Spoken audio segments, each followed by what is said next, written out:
I'm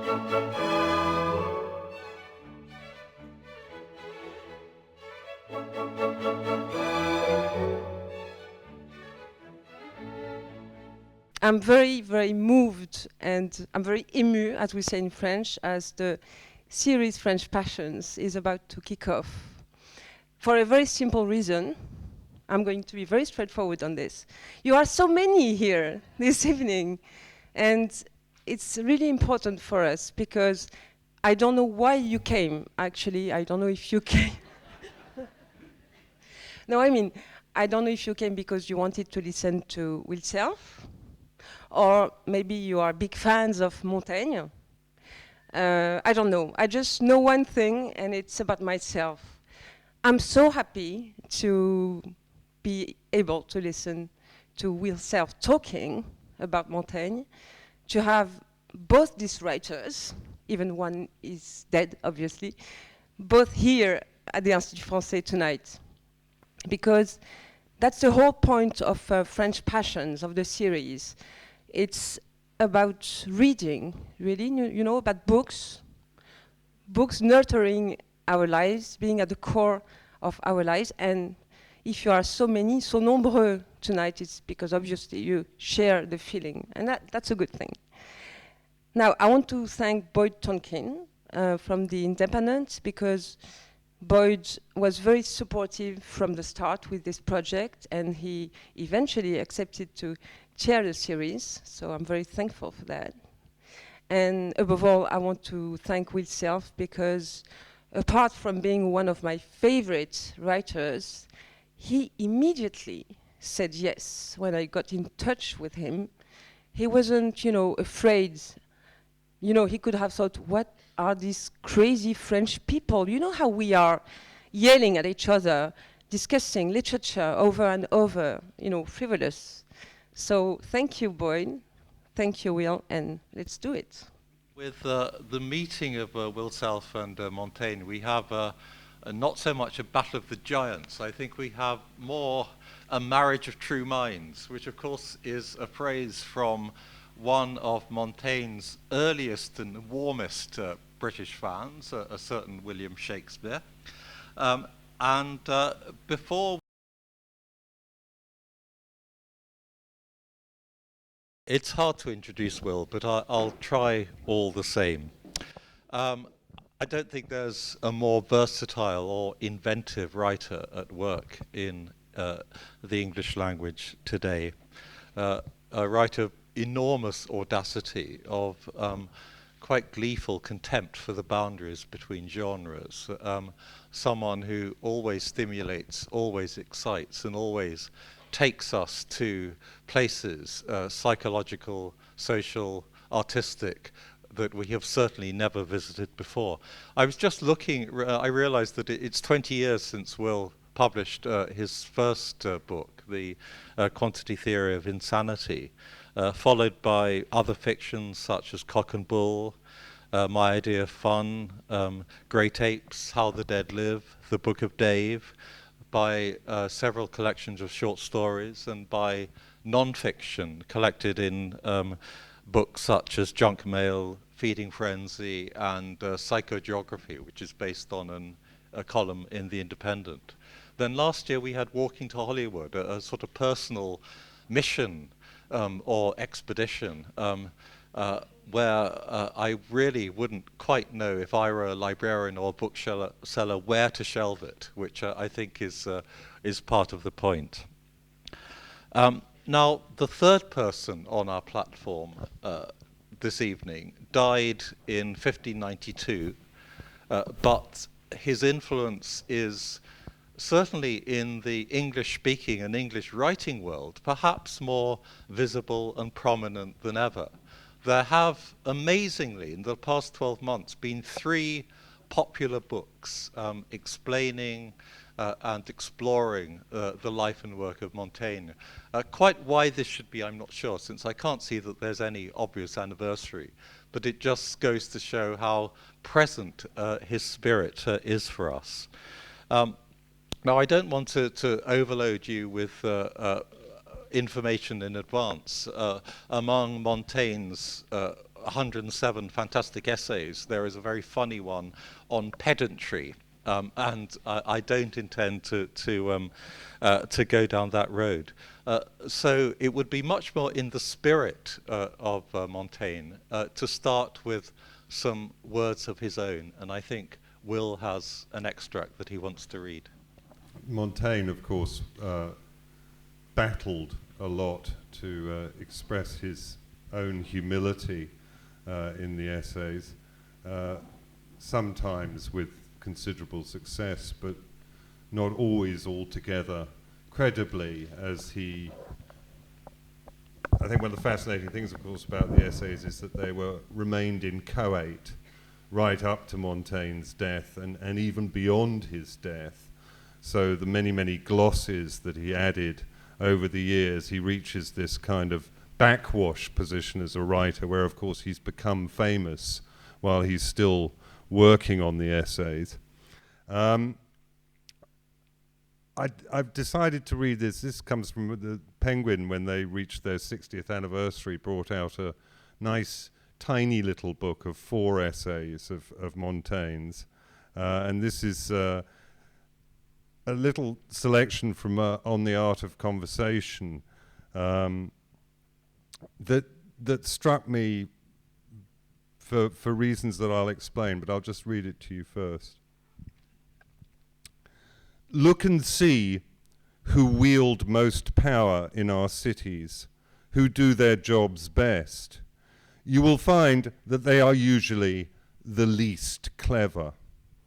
There have been cases where women, children, and lunatics have ruled their states equally as well as the most talented princes.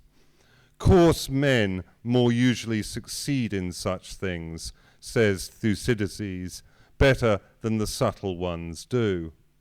We ascribe the deeds of their good fortune to their wisdom. Ut quisque fortuna utitur, ita praecelet, atque exinde sapere illum omnes decimus. Each outstanding man is raised by his good fortune. We then say that he is clever.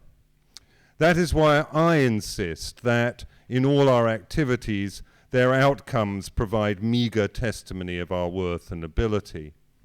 Now, I was just about to say that it merely suffices for us to see a man raised to great dignity, even though we know him 3 days before to be a negligible man. There seeps into our opinions, unawares, a notion of greatness, of talents, and we convince ourselves that by growing in style and reputation, he has grown in merit. Our judgments of him are not based on his worth, but, as is with the case with counters of an abacus, on the tokens of rank. Let his luck turn again, let him have a fall and be lost in the crowd again, then we all ask in wonder what had made him soar so high. Is this the same man, we ask? Did he not know more about it when he was up there? Are princes satisfied with so little? We were in good hands. Indeed we were. That is something I have seen many times in my own days.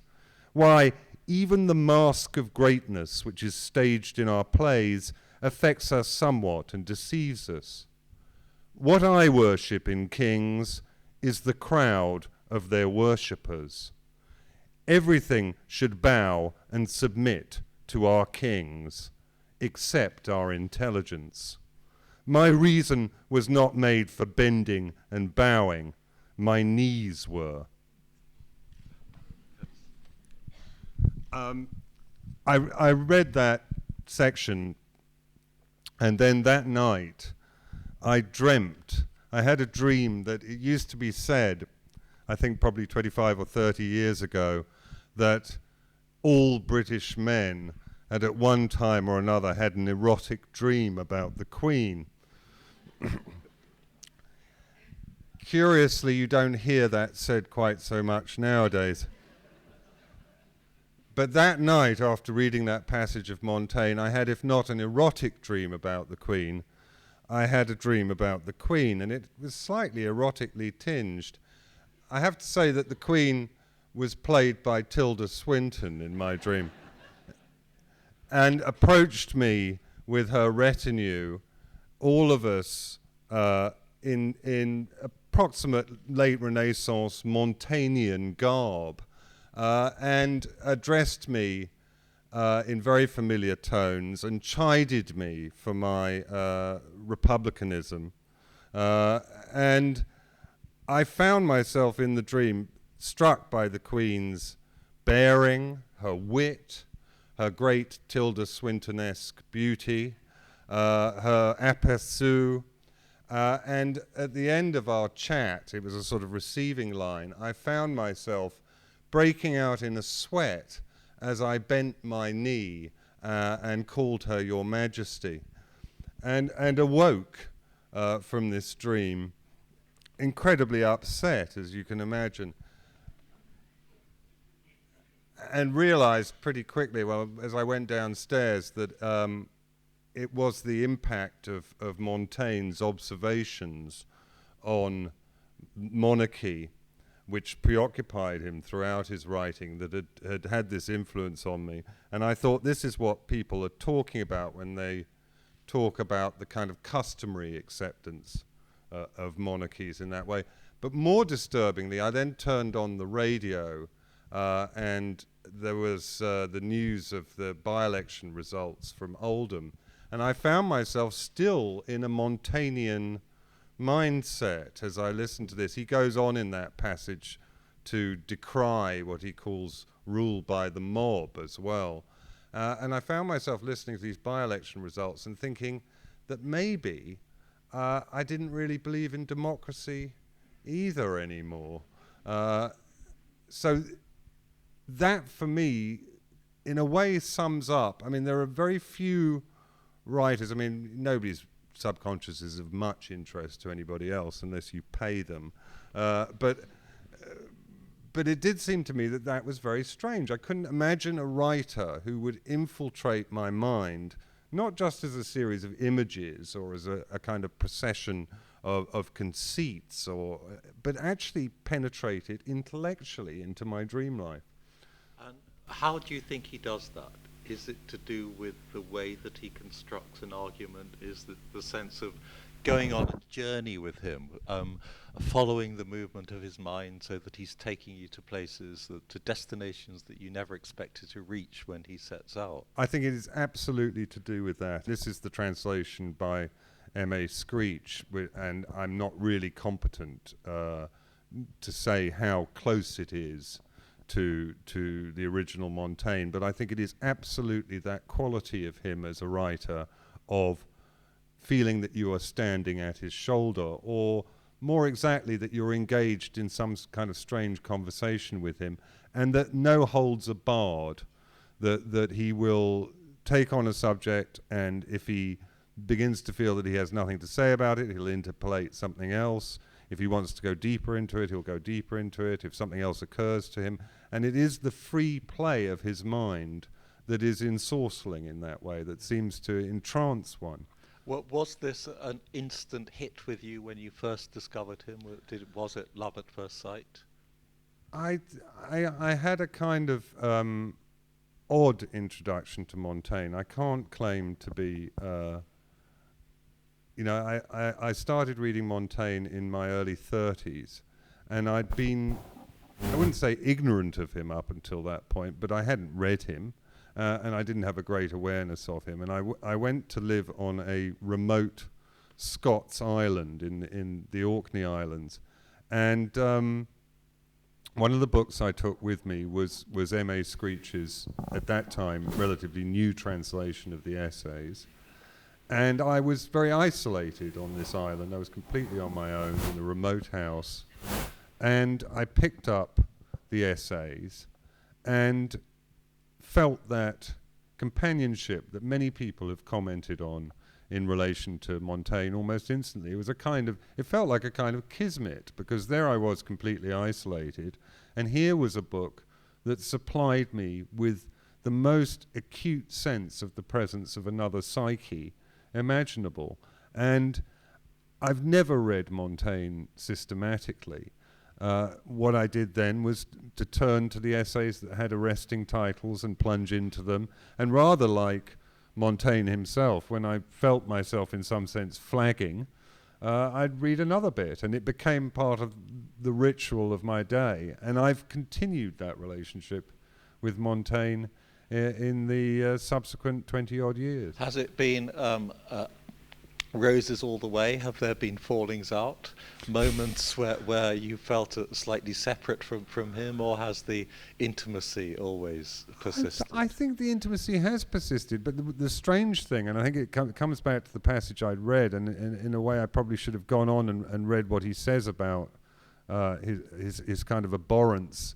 Of course, at that time, in late 16th, earlier 17th century France, the concept of democracy as we understand it wasn't quite the same idea. But I think the reason why I thought my dream was so interesting was because he so succeeded in taking me into his perspective, including his own time, that I started to view, our form of democracy from a Montaignian perspective, which was why it started to become quite abhorrent to me.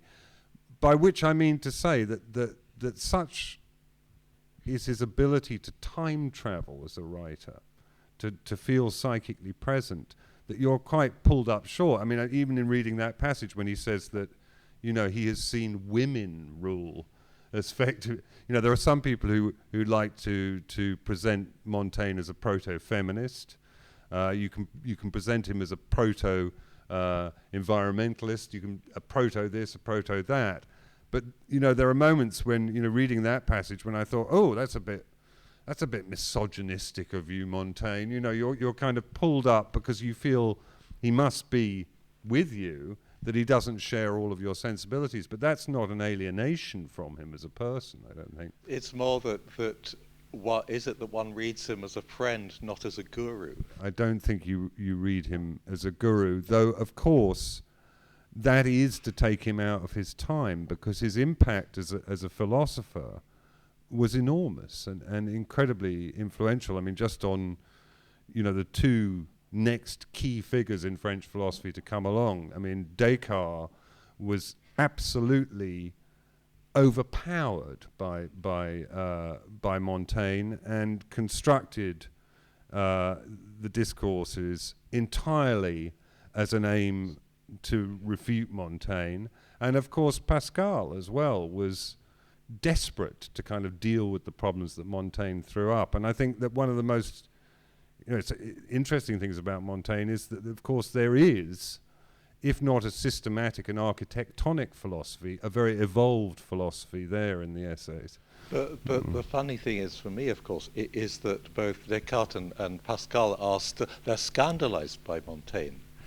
They're scandalized by his intimacy, by his apparent lack of system, by his, as you say, this thoroughgoing skepticism that dissolves all overarching concepts. And is this one reason why he feels so contemporary to us, that we are reaching back beyond the age of absolutist philosophical systems to the idea of thought as process? I think that's absolutely true. And the interesting thing about Montaignian skepticism is, and I think his skepticism is as radical and as thoroughgoing as David Hume's. I mean, it's there in every lineament. And it's when one reads Hume and comes across the word God, one takes it with an entire packet of Malden sea salt. You can almost hear the sort of rather dry Edinburghian tone sort of ringing it out. With Montaigne, and this kind of hinges really on the apology for Raymond Sebond and his whole kind of attitude towards natural religion, there are a lot of equivocations to be made about his relationship with his Catholicism, about his relationship with God. But setting all of that to one side, I think that Montaigne is in many ways the most complete skeptical thinker imaginable. I think nothing stands before him. his understanding of the power of convention on the way people behave is absolutely, without parallel. And do you also, as I find reading him, it means that he is able to sympathize. The trouble is, sympathy is now quite a weak word, but to understand not only what it's like to be another kind of person, but to be another kind of animal, possibly what it's like to be a flower or a tree. That along with the skepticism about the grand ideas goes incredible powers of identification with other forms of life. Yeah, but I mean, it's interesting. I mean, I think the second of these recent books on Montaigne, I'm trying to remember the name of the guy who wrote it, Saul Frampton. Saul Frampton's book takes as its title that famous tag from Montaigne, how do I know when I'm playing with my cat that my cat isn't playing with me? A very subversive statement, and it's interesting how ingrained our attitudes, or how successful you might argue Descartes was in reducing animals to the level of automata. I said this to my 9-year-old son the other day, the Montaignian tag, and he said, he didn't miss a beat, and I said, how do I know when I'm playing? We don't have a cat, we have a dog with the dog, that the dog isn't playing with me. And he said, because it's a dog, stupid. Which kind of throws Montaigne's line into such great salience, because if a 9-year-old child is so inculcated with that kind of speciesism, then it shows you how. I mean, I suppose you could argue, Montaigne was famously loved riding, was happier in the saddle. He writes a great deal about his relationship with horses, and of course it's an era in which relationships with the natural world were less mediated than our own. I mean, you can go in this great city of ours from one year to the next, barely encountering another species at all.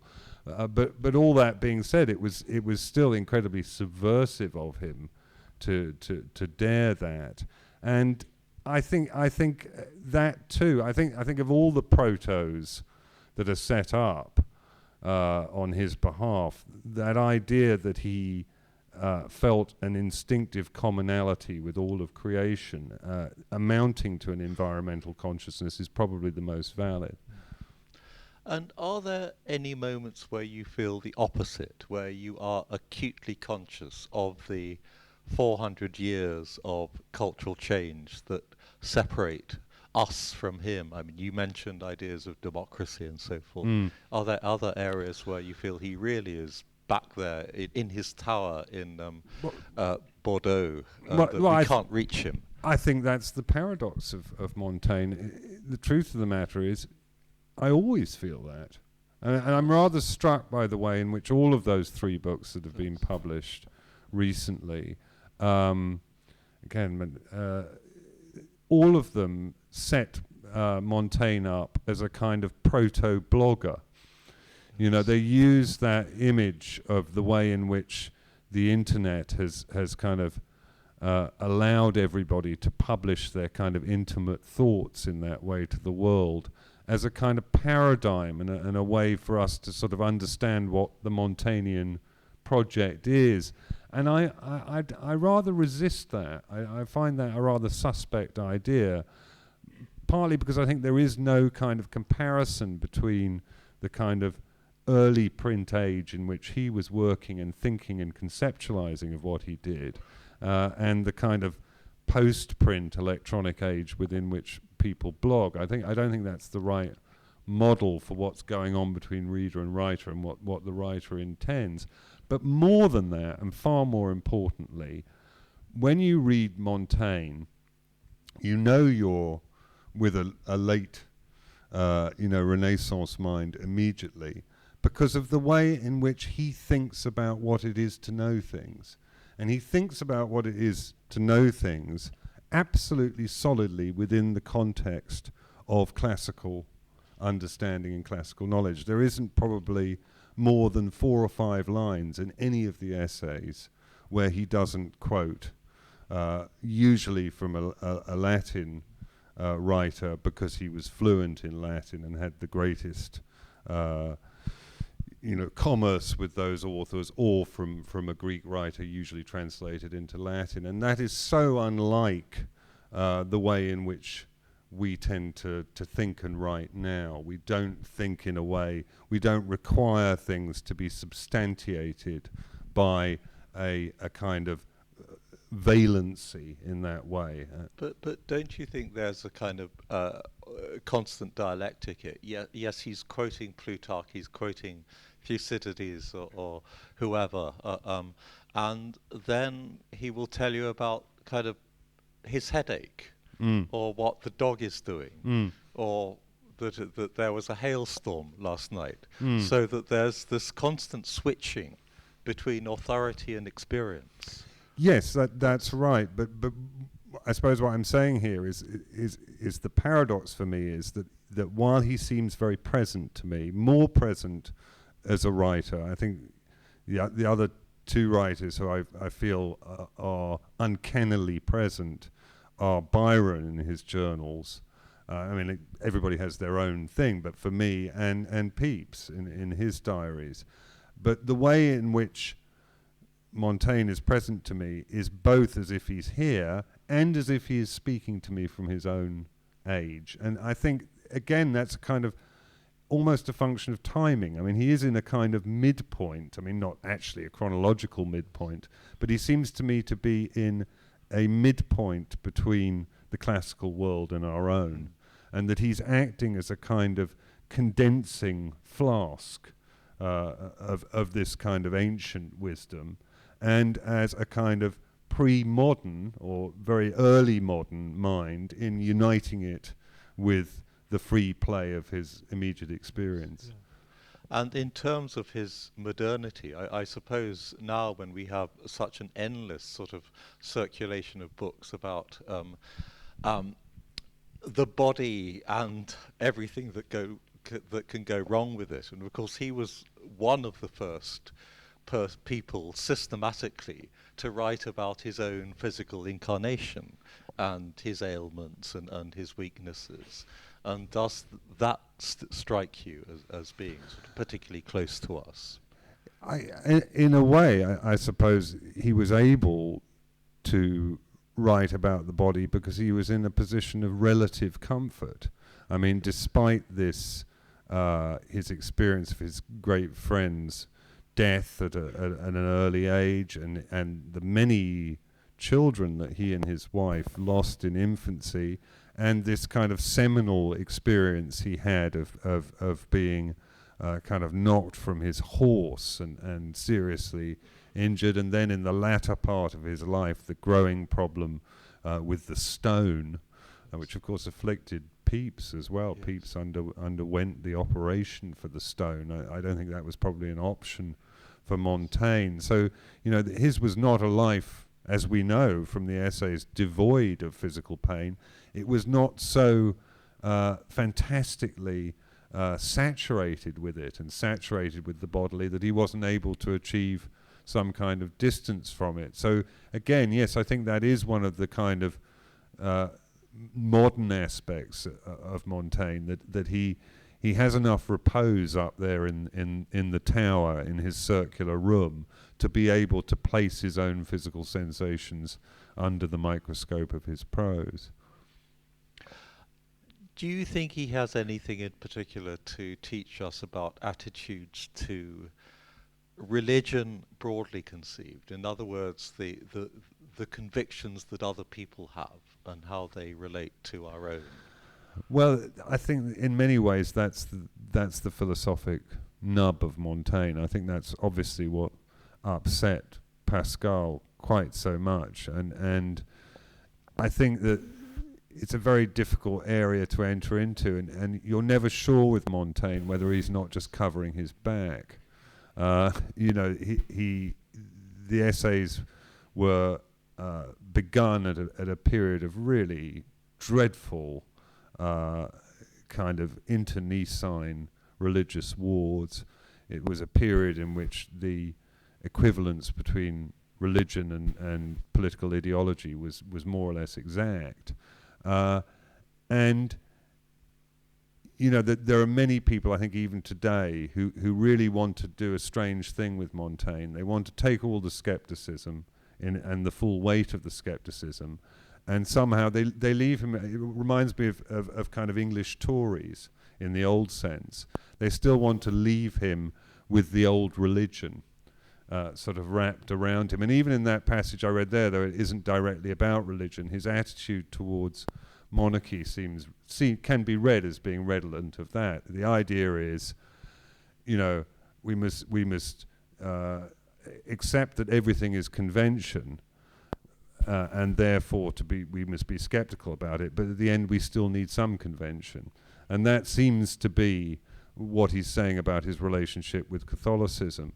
But I'm not really convinced. I can't help but feel that so thoroughgoing is his understanding of how contingent all of these things are, that I can't quite help but believe that he really was a religious skeptic as well. A skeptic in the sense of actually not believing in a personal God, or what we might call an agnostic, someone who is thinks it's intellectually impossible to reach a position of faith.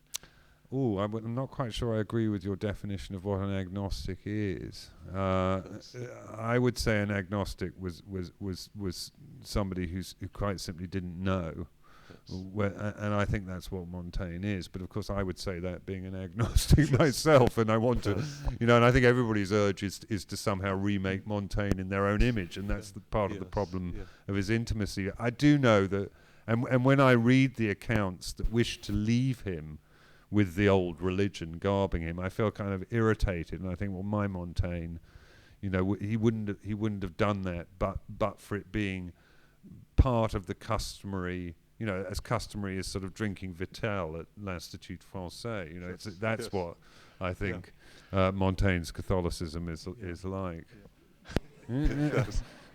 But would it be fair to characterize him as a kind of conservative, in that however thoroughgoing his skepticism, he thinks there is a point to go through all the conventional stuff? I mean, he served in the Parlement in Bordeaux, he was mayor of Bordeaux, he was a diplomat, he kind of ran his estate.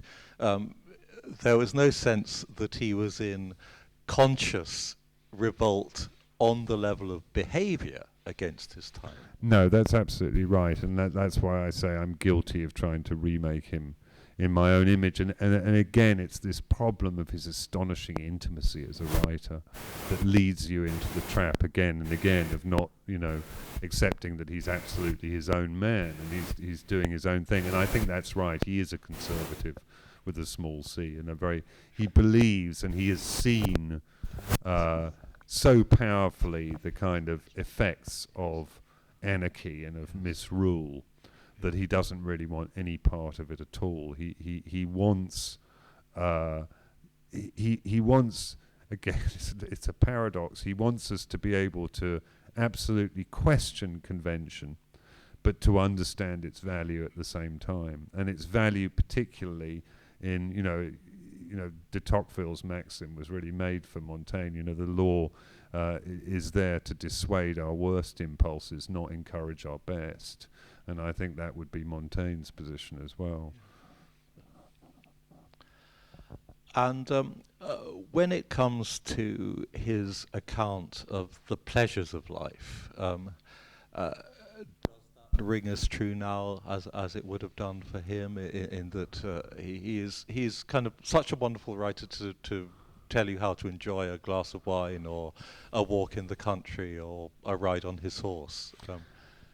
Yes, I mean, I think that's the point at which, you know, again, I think that the three books that came out recently in English have managed to sort of swerve around it, but I'm sure somewhere in the wilder reaches of the self-help section of the bookstore, there'll be somebody who'll soon enough write a book called, you know, how Montaigne can make you happy and fulfilled, you know, something rather grotesque like that. But the truth, you know, but the truth of the matter is that is why we go to Montaigne. It's because braided in with this intense observation of the play of his own thought, braided in with this formidable erudition, braided in with this, strong philosophic skepticism that is evolved but so lightly worn in the prose that it slides up on you, is this fantastic sensuality and this almost, kind of mystical appreciation of the quotidian. And of the value of the quotidian and the enjoyment of it, and I think that he responded to the loss of I don't know the correct pronunciation, Boety, his great friend, when he was a young man, and to his own near-death experiences in a way that we all wish we could respond to such things by being by living just for the day in that way. And again throughout the essays, you're pulled back into the immediacy of experience in a very, very sensual way. And of course, it's an absolutely timeless, and, this is why, somebody as abjectly fucked up as Nietzsche could find, great solace in Montaigne, and sort of said he was an indispensable, always carried Montaigne with him. Somebody as off with the fairies as Nietzsche, and the bad fairies. Does Montaigne ever disappoint you? Are there ever moments where you feel that he is not living up to his best self or to our expectations of his wisdom? No, I don't think there are, actually. I mean, I don't think there are. And the reason for that is because he's so upfront about his method and his own failings. I mean, I think sometimes I rather clumsily was trying to say that at the beginning, because what you have, and for example, in M.A. Screech's translation, there are some disputes now about the different levels of writing and rewriting and what is absolutely definitive in terms of the essays. I don't think there is a definitive version, but you do have this odd phenomenon that you can definitely pick out later on, his glosses on the essays that are later, at the point at which they've become an enormous hit. You sometimes feel that his humility has become a little strained. I mean, he is a kind of, relatively speaking, a kind of literary superstar towards the end of his life. And when he writes with humility, and it's early, you totally buy it. When he writes with humility later on, you feel, hang on a minute, I'm not sure you're always saying you're so stupid and that you know nothing, and hang on a minute, these have been a great hit, and you must have some understanding of the impact they've had at this point. But that being noted, because he never sets out to system build, because he never sets out to be definitive, because he never sets out to hold himself up as an exemplar of a superior kind of humanity, but only as an exemplar of humanity qua humanity, he can never disappoint, but almost by definition. And if you start reading Montaigne and you experience L'Angeur and you think, oh, this is a bit boring, then he makes it you free to put him down. He never makes that claim on you that so many books do, either through an architectonic or through a hectoring tone or through the way that you are compelled to stay with them. In fact, in the essay I just read from a little later on, he observes of himself, he said he sat down and reread Tacitus's history at one sitting, and he says almost as an aside, this was the first time I had read any book for more than an hour at a time in the last 20 years. So at that point, you're in good company if you want to put him down after half an hour or 45 minutes, which is an incredible relief, actually, to experience that. And that's why I've been able to sort of continue this almost relationship of a vastly extended flirtation with Montaigne, because he licenses you to pick him up and put him down. And obviously we started off with the reading. Are there any, if you were faced with a Montaigne virgin, are there any particular essays you would recommend as the best way in? work? Well, I mean, obviously the short ones. Yes. I mean, Yes. it's very difficult. I mean, the Apology for Raymond Sebond, which is really the crux of Montaigne, and the most evolved statement of his philosophic position, his attitudes towards religion, comes with a lot of baggage, oddly, for Montaigne. In other words, it's very difficult to engage with it unless you know something about the religious wars of his period, you know something about the Reformation and, you know, the Counter-Reformation and all of those kinds of things. Whereas to read Montaigne on thumbs or on smells, you really don't need anything. And indeed, the process for people who are perhaps not so learned in those areas is of being opened up in a rather delicious way by these very, very short essays. So I think just start with the short ones, start with the ones that are on, if you like, quotidiana, that they don't seem to be too highly pitched. But even as the first essay in this little volume on the cannibals, which is enormously important for Montaigne. I mean, it's this very, very radical statement of what would be called today cultural relativism, dirty word in our own imperial and aggrandizing era. But, you know, Montaigne absolutely subscribes to the idea that there's no intrinsic difference between the Amerindians from Brazil that he encounters and anybody else. That's a good way in, I think, on the cannibals as well. Yeah, and of course, for an English reader, that is the essay that Shakespeare quotes virtually verbatim in The Tempest. Yes, you had Jonathan Bate on Radio 3 last night lecturing on Shakespeare and Montaigne, and it's very, very thrilling when you realise the very, very close, charged relationship that Shakespeare must have had creatively and intellectually with Montaigne. I mean, it's almost like you know, sort of watching two fantastically sexy film stars making love to each other or something. It's a kind of philosophic voyeurism of a very, very high order, and I think Bate illustrated it very well. But in fact, Montaigne's influence, it seems to me, is very pervasive, particularly in French culture. And I was thinking, when listening to Bate lecture on Montaigne and Shakespeare last night, I was thinking I'd like to hear a lecture, because I've been rereading Simenon recently. I'd like to hear a lecture on Simenon and Montaigne, because actually, or rather, Montaigne and Maigret, because when you think about it, Maigret is a Montaignian detective.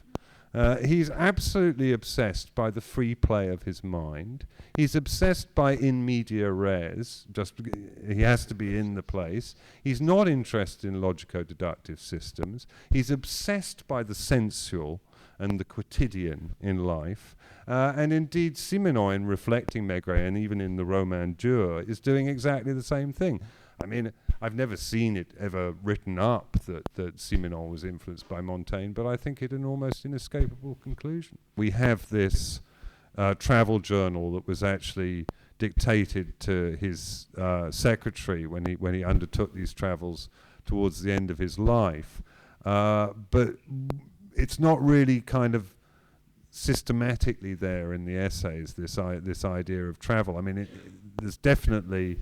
And what's fascinating, I think, from what we know about the journal, was how kind of enthusiastic he was as a tourist. He was like a kind of, you know, he was like the kind of guy who wants the adventure option rather than anything else, and wants to really, you know, absorb the cultures he's traveling through. And I obviously, but I think he comes to that relatively late in life. He doesn't do this big journey until he's into his 50s, and the bulk of the essays have in fact been written in that way. So I suppose that's why it didn't automatically occur to me. I love the little point that he makes about the size of wine glasses.